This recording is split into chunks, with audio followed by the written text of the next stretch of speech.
न कोई प्रजा है न कोई तंत्र है, यह आदमी के खिलाफ आदमी का खुला सा संयंत्र है।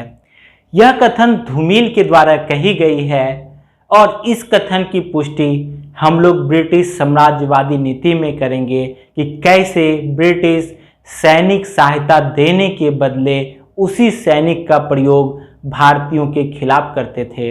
हाय, मैं विभास शाह आप लोगों के समक्ष आधुनिक भारतीय इतिहास को लेकर उपस्थित हूँ। पिछले कई कक्षाओं में हम लोगों ने समझा कि कैसे भारत में ब्रिटिशों का आगमन हुआ।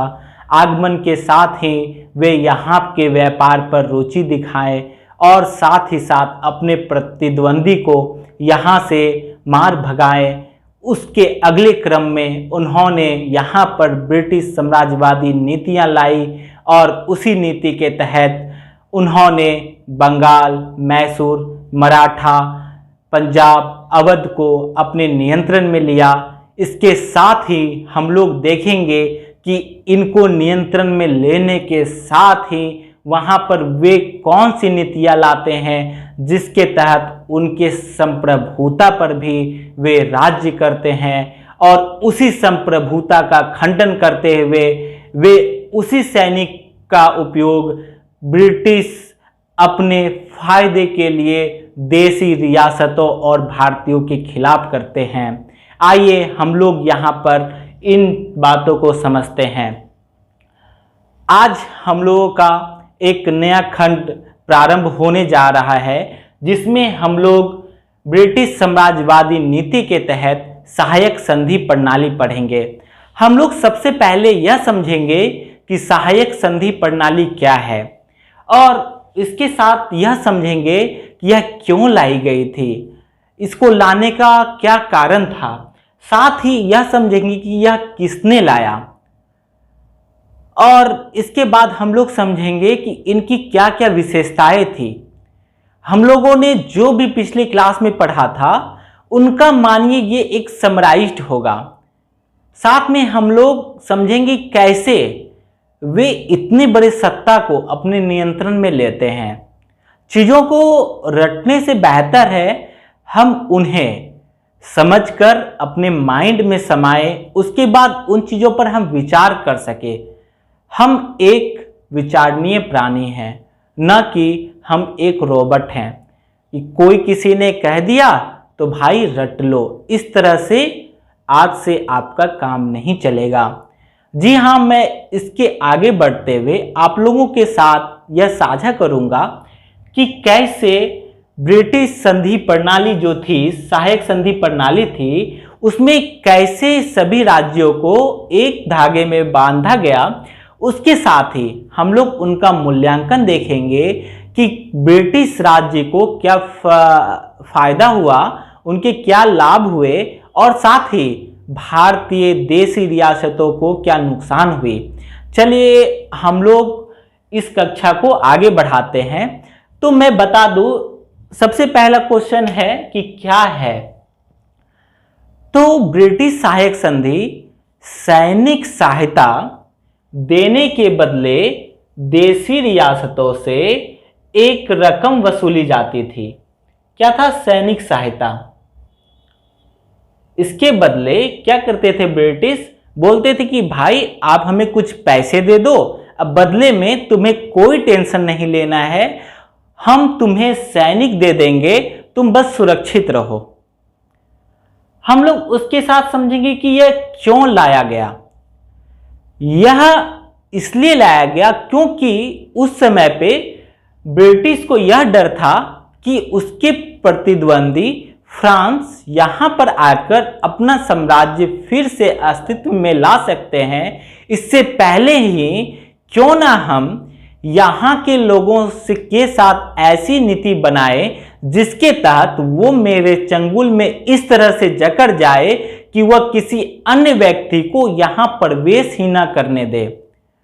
हम लोग इन सभी चीजों का आगे चलकर समराइज्ड करेंगे, तब सारी बातें आपके माइंड में क्रमिक रूप में बैठ जाएगी। हम लोग अब देखेंगे कि ये कैसे लागू की गई। यह ब्रिटिश जो भी थे देसी रियासत से कहे कि भाई आप एकदम टेंशन फ्री हो जाओ, हम क्या करेंगे कि तुमको सैनिक सहायता देंगे ही देंगे, प्लस में अगर तुम्हारे ऊपर कोई अन्य राज्य युद्ध करते हैं तो उस युद्ध के लिए हम तुम्हारे लिए लड़ेंगे, तुम्हें कोई टेंशन ही नहीं लेना। तो हम समझेंगे कि भाई जब राजा ही टेंशन नहीं लेगा तो जनता का क्या होगा, वो हम आगे देखेंगे। हम देखते हैं कि ये किसने लाया। मैं बता दूं कि सहायक संधि प्रणाली वेलेजली ने लाया। और बोलिएगा भैया वेलेजली को कैसे पता चला? तो आपको मैंने जब फ्रांसीसियों का आगमन पढ़ा रहा था और फ्रांसीसियों के बारे में पढ़ा रहा था, वहां पर आपको बताया था एक फ्रांसीसी गवर्नर थे डुप्ले। और आप जानते हो कि डुप्ले एक बहुत ही अच्छे कूटनीतिज्ञ थे और इस कूटनीतिज्ञता को दिखाते हुए तभी जो भारतीय राज्य थे वो उनको बोलते थे कि भैया हम तुम्हारा क्या करते हैं, तुमको सहायता देंगे, सहायता देने के बदले तुमको क्या करना है कि तुम हमें कुछ पैसे दे देना। यानी आर्थिक हित के लिए देसी रियासत के राज्य में अपना हस्तक्षेप करने की नीति डुप्ले ने सबसे पहले प्रारंभ करी थी। इसी डुप्ले से क्लाइव तभी उस समय में थे, तो क्लाइव भी इसे समझ गए थे ये नीति कि देसी रियासत पर हस्तक्षेप करके उससे आर्थिक हित की लाभ की पूर्ति कैसे की जाती है, यह क्लाइव भी सीख गए थे।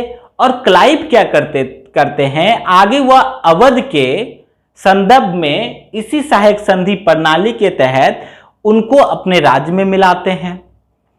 हम लोग आगे देखते हैं कि इनकी क्या विशेषता थी। अब हम विशेषता में क्या, क्यों, कैसे, किसने, सारी चीजों को समझ लेंगे। विशेषता में हम लोग समझते हैं कि सैनिक सहायता कैसे दी जाती थी, इसके क्या क्या कारण थे और इसके क्या क्या लाभ थे।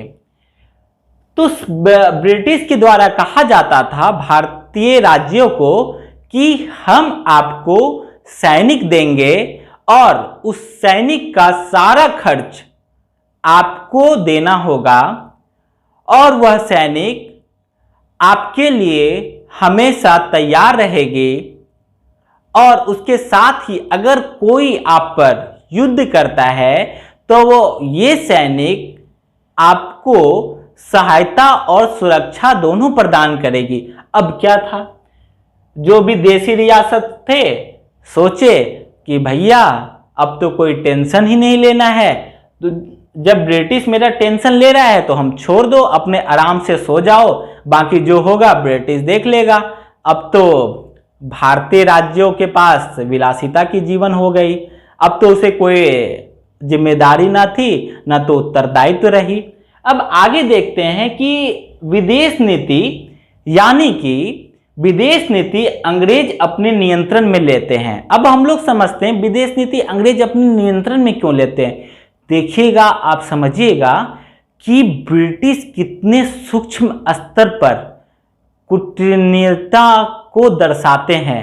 उसी कूटनीतिज्ञता को दर्शाते हुए वे कहते हैं कि तुम किसी भी अन्य राज्य से या किसी भी ब्रिटिश व्यक्ति को या यूरोपीय जो भी व्यक्ति होंगे या जो भी मेरे शत्रु हैं, आप किसी को भी अपने राज्य में काम के लिए नहीं रख सकते हो या उनसे किसी भी तरह का सेवा आप नहीं ग्रहण कर सकते हो। आप इससे क्या समझ पा रहे हो कि जब कोई अन्य यूरोपीय यहाँ आएंगे ही नहीं, उसको यहाँ प्रवेश होने के लिए ही नहीं दिया जाएगा, तो वे यहाँ अपना पैठ कैसे मजबूत कर पाएंगे। तो दोस्तों देखिए, एक तो अंग्रेज नीतियाँ बना रहे हैं, नीतियाँ बनाने के साथ साथ अपनी पैठ को भी मजबूत कर रहे हैं, उसके साथ साथ किसी अन्य यूरोपियों को भी यहाँ प्रवेश नहीं देने के लिए वो सारी कोशिशें कर रहे हैं।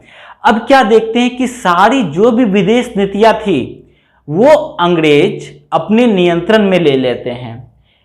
तो और मैंने साथ ही साथ यह कहा कि जो भी यूरोपीय व्यक्ति हैं, आप उनसे न तो किसी भी प्रकार का आप उनसे सेवा ले सकते हैं और ना ही आप उसको अपने यहाँ काम पर रख सकते हैं, ना ही आप उसको किसी भी प्रकार का उपहार दे सकते हैं।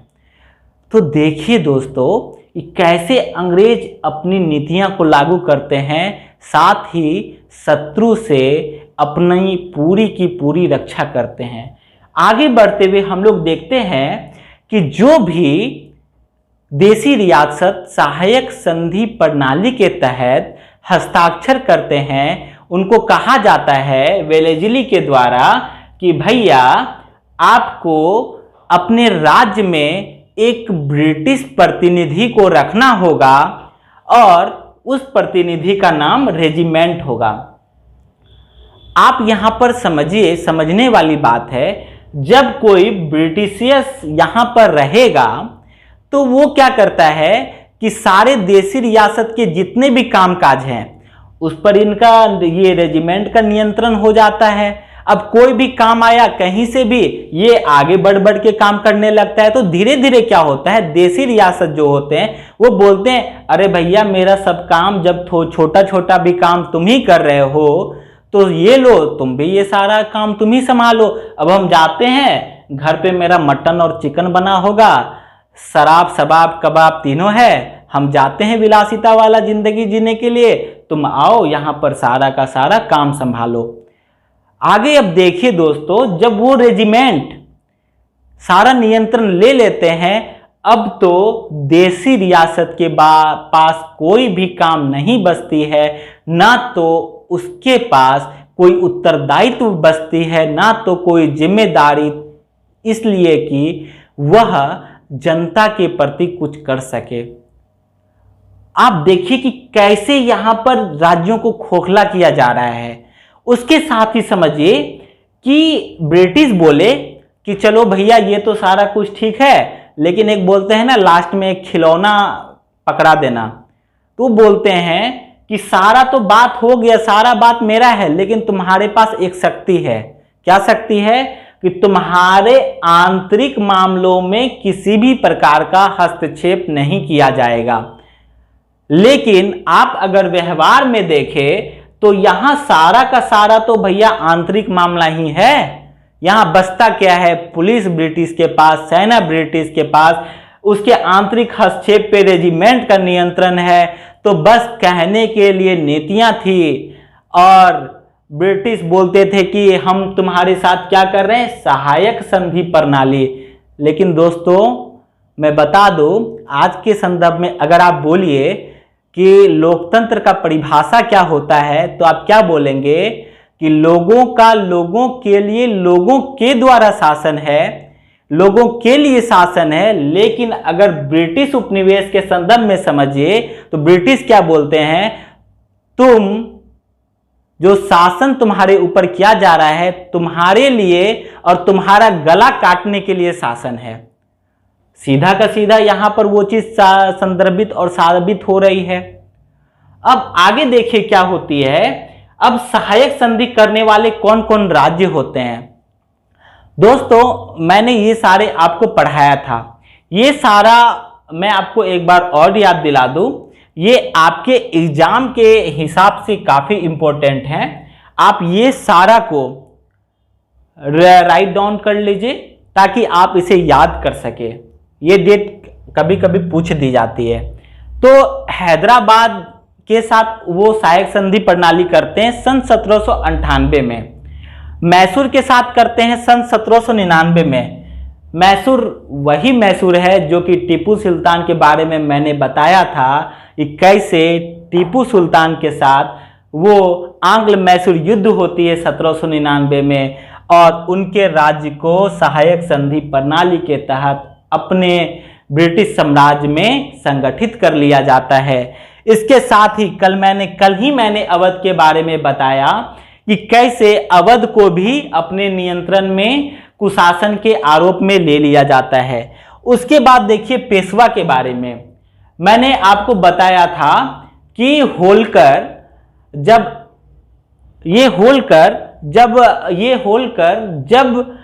ब्रिटिश के ऊपर हमला करते हैं, सारे पेशवा हमला करते हैं, तो उनको भी अंततः सहायक संधि प्रणाली के तहत अपने राज्य में मिला लिया जाता है। तो ये भी मैंने आपको पिछले क्लास में आंग्ल मराठा युद्ध में पढ़ाया था। अगर आपको याद नहीं है तो आप एक बार पिछली क्लास को जरूर देखिए। अगला मैंने आपको बताया था भोसले। जी हाँ, यही भोसले है जिनके साथ देवगांव की संधि हुई थी 1803 में, और यह सहायक संधि प्रणाली के तहत वेलेस्ली ने इस भोसले के एरिया को अपने राज्य में मिला लिया था। अगला आता है सिंधिया। शायद सिंधिया आपको दिख नहीं रहा होगा, मैं इधर लिख देता हूं। सिंधिया के साथ 1804 में सहायक संधि की जाती है, और मैंने दोस्त बताया था सिंधिया के साथ आपका सुरजी अर्जन गांव की संधि हुई थी। कौन सी संधि हुई थी? सुरजी अर्जन गांव की संधि। सुरजी अर्जन गांव की संधि हुई थी। इस संधि के साथ ही इसके एरिया को मिला लिया गया था।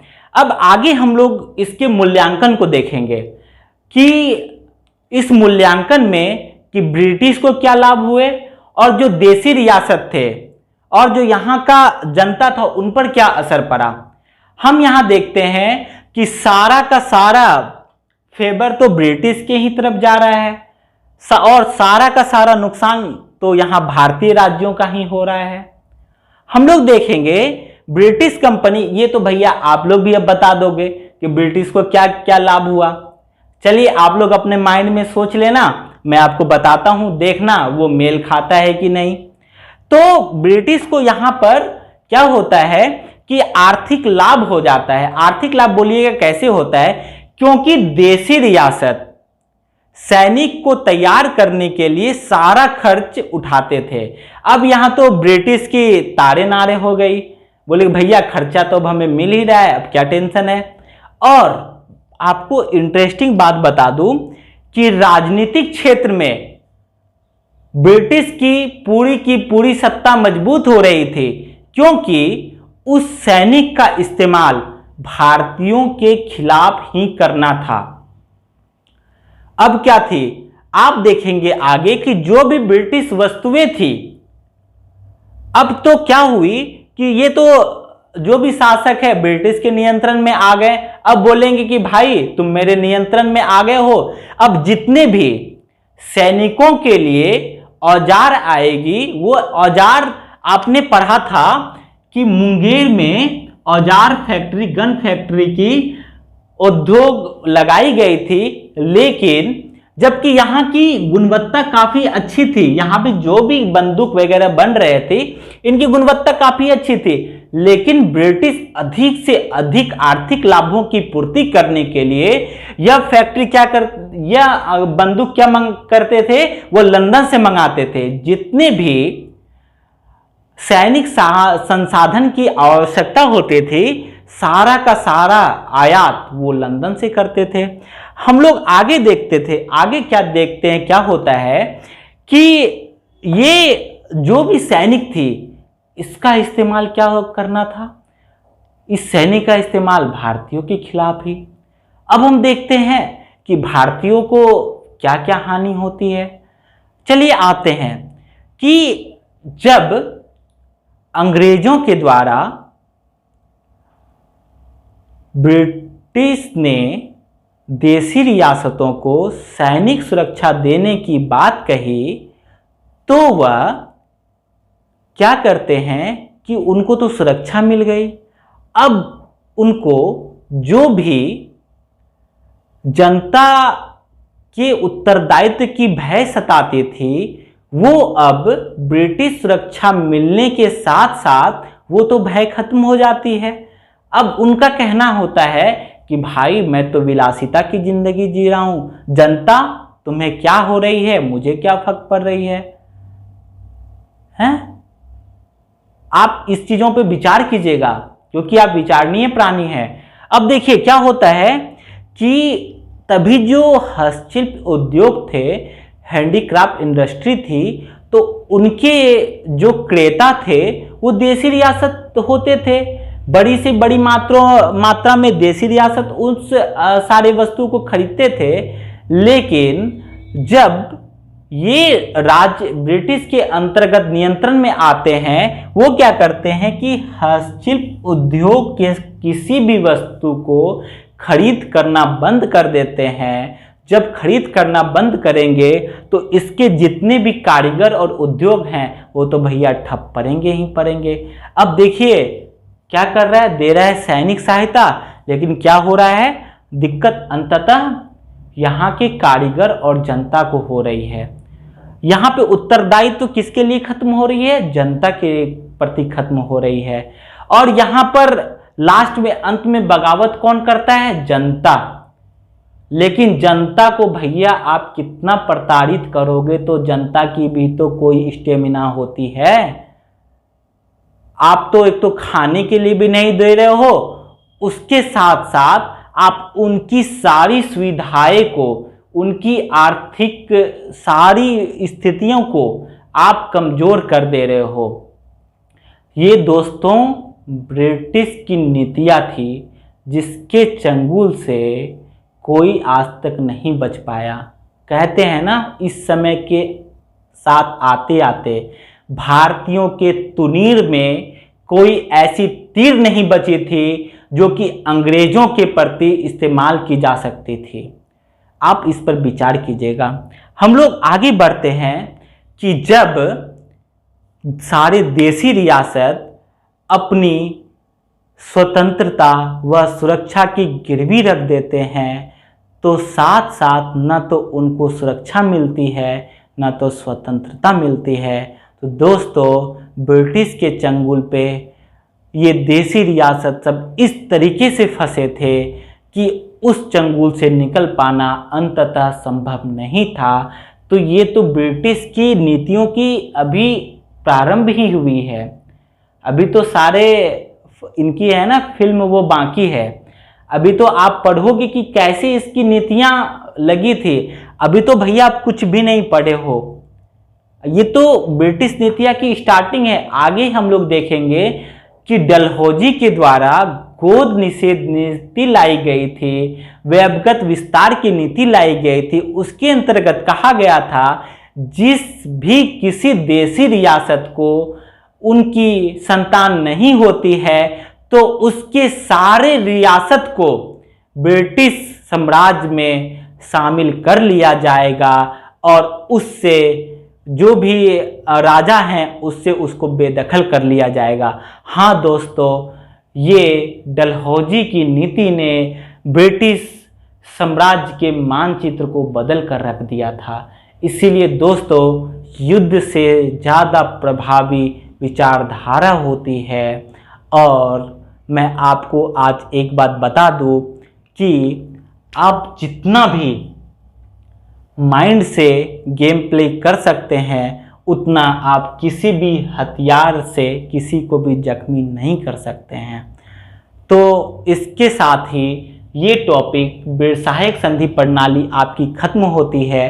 कल हम लोग विस्तार एवं व्यवगत की नीति, डलहौजी की नीति को पढ़ेंगे।